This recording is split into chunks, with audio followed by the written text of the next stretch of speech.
ساتھیوں، آج supreme court کا ایک بہت اہم فیصلہ ہے جس کا انتظار مہینوں سے ہم تمام لوگوں کو تھا۔ وہ فیصلہ ہے وقف امینڈمنٹ ایکٹ پر۔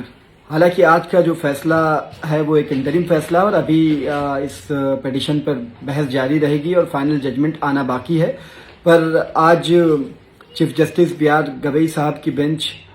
نے یہ فیصلہ 128 پیج کا فیصلہ سنایا، جس میں کئی امپورٹنٹ مدعوں پر راحت بھی دی ہے اور ساتھ ہی ساتھ ابھی کئی مدعوں پہ سوال باقی ہے۔ اس پہ امید ہے کہ فائنل ججمنٹ میں بھی راحت ملے گی۔ تو آئیے جانتے ہیں کہ آج کا جو یہ فیصلہ ہے اس میں وقف امینڈمنٹ ایکٹ کی وہ انکانسٹیٹیوشنل سیکشن جس پہ مسلم پرسنل لاء بورڈ کو آپتی تھی، مسلمانان ہند کو اعتراض تھا، وہ اس پہ سپریم کورٹ کا موقف کیا رہا۔ جو سب سے امپورٹنٹ سوال تھا اس میں سے پہلا یہ تھا کہ اب اس نئے قانون کے تحت اگر آپ کوئی جائیداد وقف کرنا چاہتے ہیں تو آپ کو کم سے کم 5 سال کے لیے پریکٹسنگ مسلم ہونا لازمی ہے۔ اب سوال یہ تھا کہ پریکٹسنگ مسلم کی ڈیفینیشن کیا ہے، کون اور کیسے طے کرے گا کہ پریکٹسنگ مسلم کون ہے۔ سپریم کورٹ نے بھی یہی سوال کیا ہے کیندر سرکار سے اور صاف طور پر اس سیکشن پر جو کہ سیکشن 3 سب کلاس 1R ہے اس پہ اسٹے لگا دیا اور کہا کہ جب تک آپ صحیح سے اسے ڈیفائن نہیں کر دیتے کہ پریکٹسنگ مسلم کون ہوگا اس پہ اسٹے قائم رہے گا۔ دوسرا جو ایک بہت اہم مدعا تھا وہ تھا ایسی وقف کی جائیداد جس پر یہ کلیم ہو، جو وواد ہو کہ یہ سرکاری سمپتی ہے۔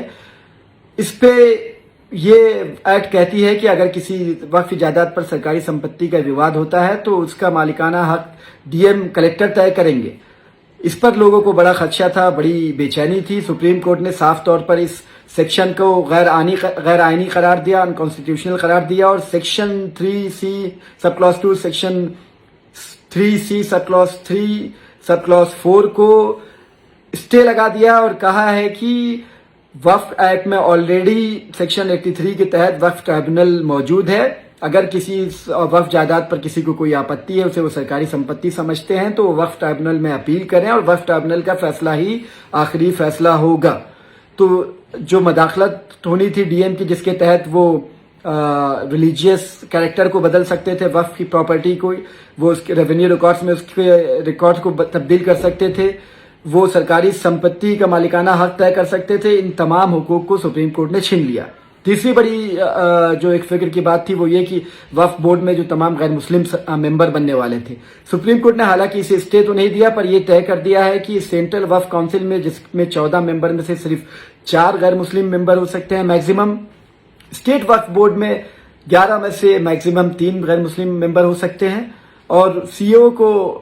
غیر مسلم رکھا جا سکتا ہے پر حتی الامکان یہ کوشش کرنی چاہیے کہ مسلم سی او ہو۔ تو یہ 3 بڑی راحتیں دی ہیں سپریم کورٹ نے۔ جو سوال ابھی باقی ہیں وہ یہ ہے کہ جو لمیٹیشن ایکٹ وقف ایکٹ پر اب جاری ہوگا، یہ ایک بڑی فکر کی بات تھی جس سے روچرز وقف کی پراپرٹیز کو اپنے قبضے میں کر سکتے ہیں۔ دوسری بات تھی ایسائی مونیومنٹس وقف ایکٹ کے تحت اب آنے لگیں گے، وہ ابھی جاری ہے۔ SC ST کی زمین وقف کے تحت نہیں آئے گی، یہ ایک بڑا سوال تھا، اس پر ابھی بحث جاری رہے گی، فائنل ڈیسیجن میں کیا ہوتا ہے وہ دیکھنے والی بات ہوگی۔ آخری پوائنٹ جو ایک بہت امپورٹنٹ تھا وہ رجسٹریشن کی شرط۔ یہ ایکٹ یہ کہتا ہے کہ آپ 6 مہینے کے اندر امید پورٹل حکومت بنائے گی، اس پہ آپ کو تمام وقف کی پراپرٹیز کو رجسٹر کرنا ہوگا۔ سپریم کورٹ نے اس پہ کوئی اسٹے نہیں لگایا، اس لیے تمام وقف کے متولی جو آپ کے جاننے والے ہیں ان سے بھی یہ کہیے کہ وقف کی جو جائیداد جو ابھی رجسٹرڈ نہیں ہے اس کی وہ رجسٹریشن کی تیاری کریں اور جیسے یہ امید پورٹل آن ایئر ہو جاتا ہے اس پہ اپنی وقفی پراپرٹیز کو رجسٹر کرائیں۔ سمے سیما کو سپریم کورٹ نے بڑھانے کی بات کی تو وقت رہے گا آپ کے پاس رجسٹریشن کے لیے۔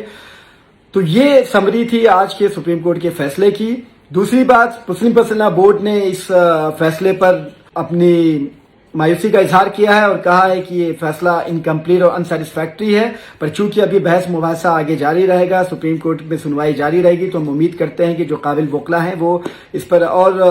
اچھی دلیل اور تیاری سے اپنا پکش رکھیں گے اور انشاءاللہ ہمارے حق میں فیصلہ ہوگا۔ راشٹریہ علماء کونسل بھی اس معاملے میں مسلم پرسنل لاء بورڈ کے ساتھ ہیں، مسلم پرسنل لاء بورڈ کی مہم کے ساتھ ہیں وقف امینڈمنٹ ایکٹ کے خلاف، اور مسلم پرسنل لاء بورڈ چونکہ شرعی معاملے میں ہندوستان کی سپریم ملی باڈی ہے، اس لیے جو وہ فیصلہ کرے گے ہم اس فیصلے کے ساتھ ہیں۔ بہت بہت شکریہ۔